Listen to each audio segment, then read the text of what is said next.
లిపి మమ్మీ వచ్చింది, నేను మళ్ళీ కాల్ చేస్తాను. సరే సరే బాయ్.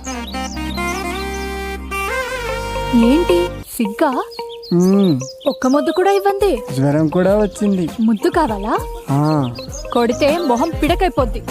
ఏంటి అలా మాట్లాడుతున్నావు? మరి ఇంకెలా మాట్లాడాలి? నేను ఇలాగే మాట్లాడతాను. అది నిజం కాదా? చేద్దాం, ముందు ఫ్రెండ్షిప్ చేద్దాం, బాగుంటే రిలేషన్షిప్. ఓకేనా? నువ్వు పిడకనగానే ఎంత భయపడ్డానో తెలుసా? అవునా? ఓకే ఉంటా.